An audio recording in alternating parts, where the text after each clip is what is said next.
Hi guys, this is Navdeep from Delhi Immigration Services. Today we have Mr. Kunal with us, who's a 30-year-old Indian national who got the Canada study visa after three refusals for MBA at UCW. And he also had a low percentage, I guess. So we'll just talk to him and see how his profile is and how he has become a successful candidate. Hi, Mr. Kunal. Many congratulations to you, first of all, sir. Thank you so much, Navdeep, sir. Great. And can you talk us through your academic background, your percentage, and the three refusals that you had, including your experience? Sure. Basically, I've done my bachelor's in commerce, where I have around 58 percentage. After that, I did my master's in economics, Oh, where I scored somewhere around 63, 64 percentage.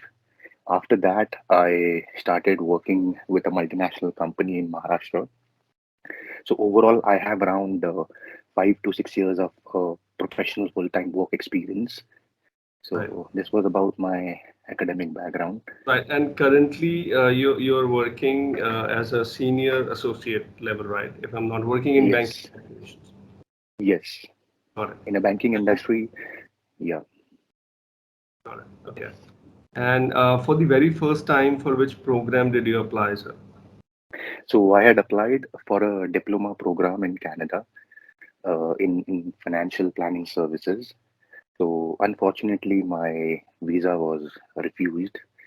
And then again, I applied, then again, it got refused. And then again, in third attempt, it got refused. Okay. So I was really disappointed and upset.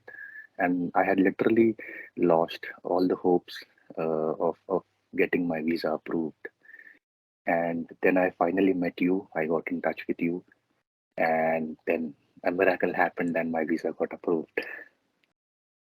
So yeah, thanks to God for that. And can you you mentioned that you applied once, twice, and thrice. So after Mhm. one refusal, what was going through your mind, and how did you prepare for second? Did somebody recommend you to retry for the same, or what was happening in the back?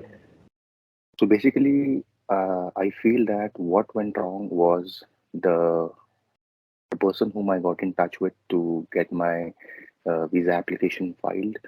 I mean, that was the first step which was there, which was where I was wrong. So even before getting into touch with the person, I should have done some background study about their success rates, about their experience in this industry. So there I went wrong. And then when I received my refusal letter, that's when I started to figure out these things, which I should have done at very first place. And I was very nervous. I was very upset, and I just didn't know what's going on and what will happen in future, because I was very keen and very optimistic about getting my visa approved, because I feel that I have a decent profile to get the visa approved. But then, like I said, it's very important for a student to get in touch with the right person to make sure that the visa gets approved. Right. So after first refusal, sir, what steps did you take to prepare for the second? So again, the agent he insisted me to apply again with the same SOP and same thing again, and because the justification that he was giving me was the refusal rates. I mean, the high refusal rates that are getting the students that are getting this high refusal rate because of pandemic and on the common grounds that you will not return to India. So he was like, let's do it again. Then again, I got refused, and then while applying for the third attempt, he suggested me to make minor changes in the SOP, and then again apply for the third attempt. And Right. I blindly trusted him. Yeah, I blindly trusted him, and that's the biggest mistake I believe I made. So that's where I went wrong. And after receiving three refusals, I did my homework. I went on Google. I checked your videos on YouTube.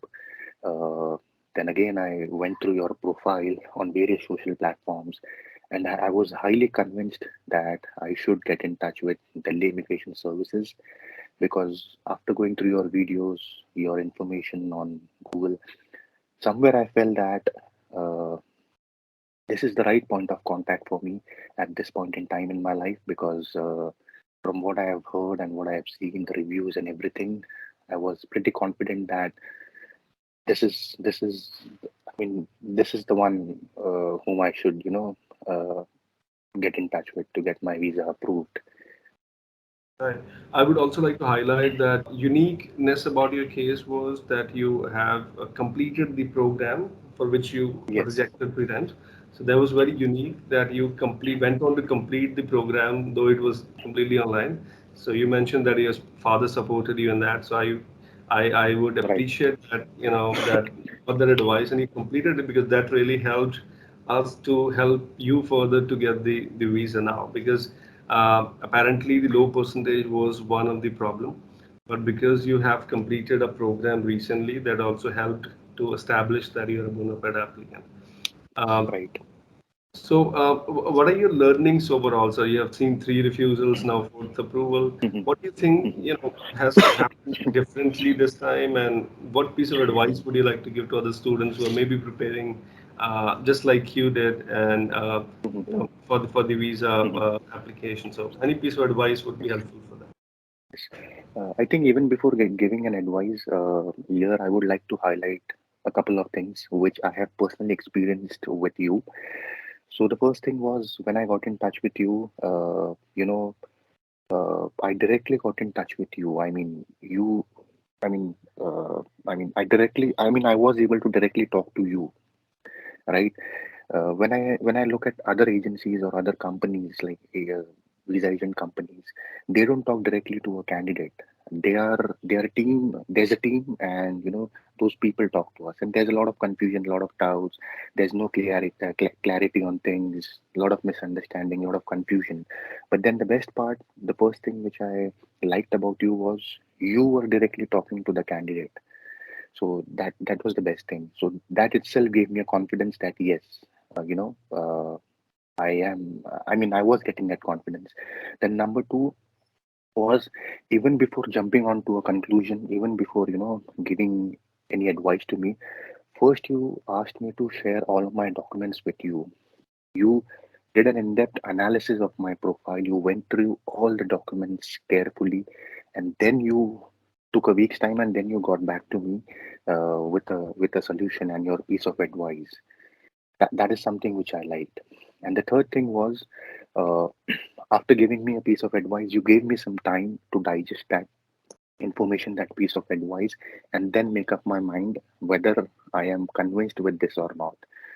Now, if I compare this thing with other agents, there's a lot of difference. There's a major difference. It's like black and white. The other agents, they'll be like, they will push you. They will, they will insist you to do this, do that course, apply in this university. But in your case, you never insisted me. You never forced me. You gave me all the leverage, all the time to, make up my mind. So nowhere I felt that you tried to convince, or you tried to push me to take up something. So that's the best thing which I liked about your uh, company, I mean your services.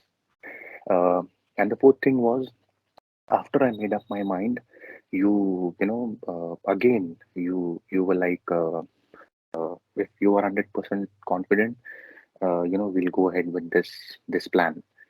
So again, taking a confirmation from the candidate itself made me feel that yes, I mean that was the point from where I started feeling positive that yes, my visa will get approved. And the way you wrote my SOP, the way filed my application by adding all the required documents, nothing more, nothing less. The documents were attached completely based on my past refusals and my overall case, based on my overall case. So when I went through the SOP that was written by you personally, I was literally surprised, and it was like an eye opener for me, because your SOP was completely in line with my background. It was completely relevant and unique to my profile. So nowhere I felt that the SOP is written in a very general manner, that anybody can use it. No, it was unique to my profile and my background.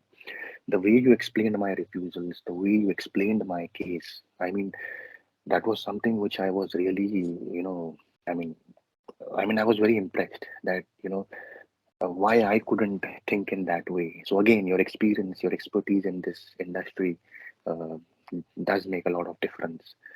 So I was very happy with the SOP. Uh, so the SOP itself stated two things: not only career progression, but it also stated my study progression.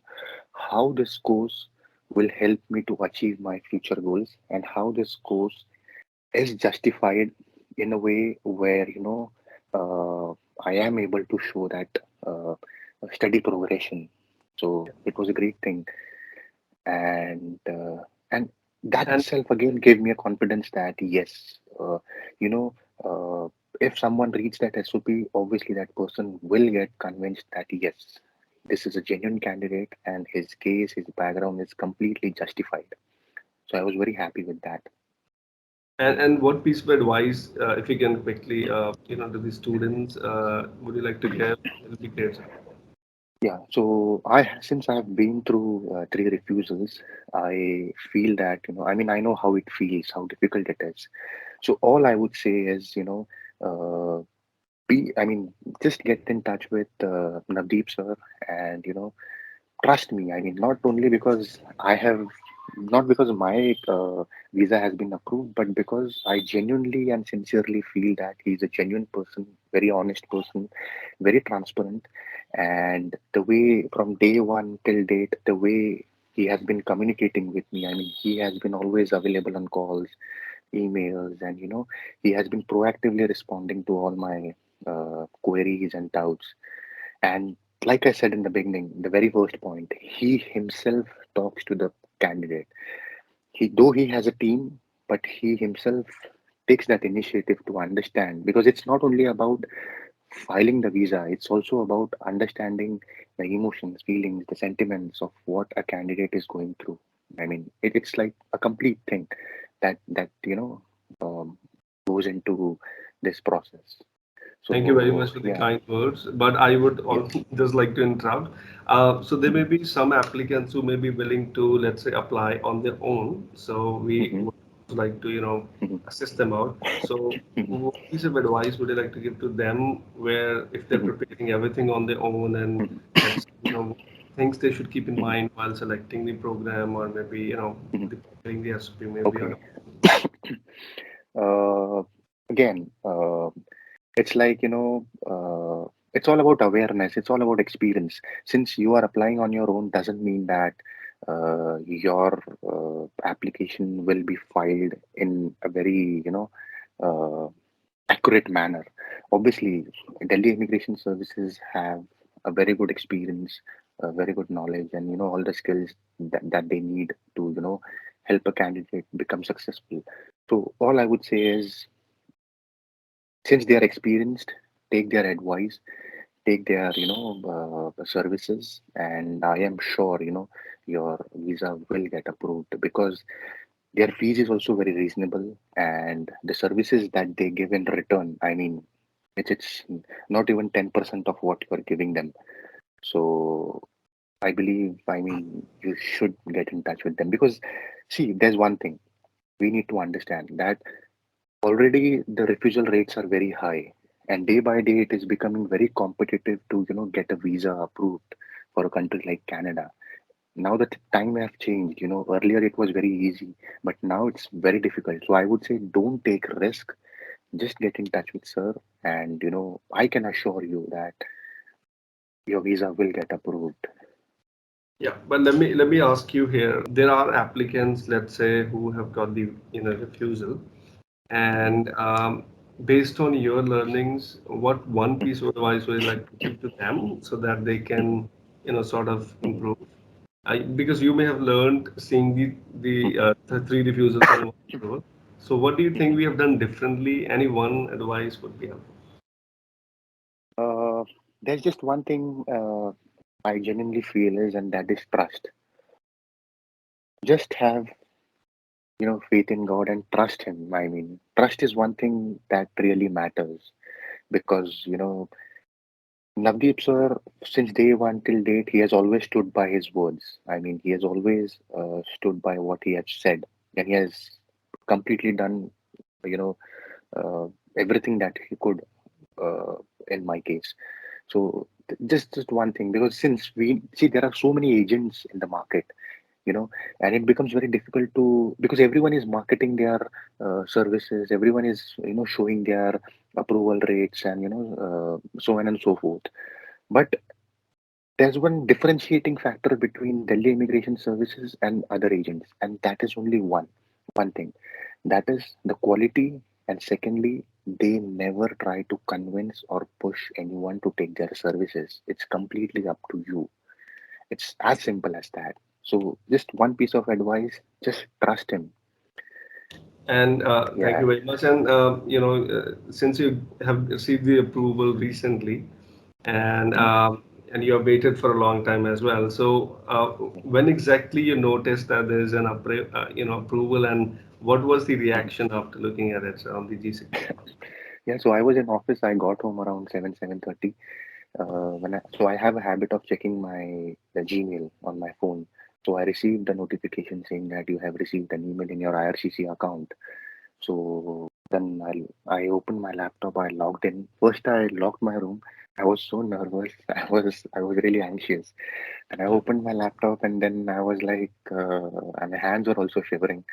Then I went down. I scrolled down, and then there was this passport submission request, original passport request. And I was so happy, but then again, I couldn't believe that actually my visa has been approved. I immediately, the very next minute, I called Navdeep sir, and he was like, "Your visa has been approved. Congratulations!" So, I mean, it was unbelievable. So, I mean, getting visa approved in fourth attempt, that too in these circumstances and this situation where things are becoming even more difficult. I mean, it was unbelievable. So that's the reason I'm, telling all of you that. Get in touch with him. Don't take a risk of filing the visa on your own. And like I said, the fees is very reasonable as compared to other agents in the market. And like I said, the best part, he himself will get in touch with you. So And I I mean, really want that's the to best thing. congratulate. Yeah, I'm sorry. I really want to congratulate you for the success. Also, Yes, I respect that you prayed, when we were filing, and yes, I think now you have the result. So that belief in yes, God has done things for you. So right, congratulations to you and to your yes, family and everyone who supported you. yes. Very happy that you have In got it. fact, I wish you. yeah, thank you so much. And also one last thing here I would like to highlight. Since I've been in touch with a lot of agents in the market, uh, after seeing your videos, I had a word with my father. I had a word with my mother. So my parents were like, he is a Sikh gentleman. He has a turban on his head, so you can trust him, not to worry. And I was like, okay, I should go with it. So again, that was one thing which made me have that trust and confidence in you, that I will not be fooled. Whatever you say will be right, and things will be transparent and honest. So that was highly appreciated by my parents as well. So thank you for that. Thank you very much. Thank you very much for your support and trust, and I wish you great luck further, for your life in Canada, and all the very best. Thank you very much for taking time and having a conversation. Thank you so much, sir. We'll be in touch. Take care. Surely, take care. You Yeah. too. Take care. Bye.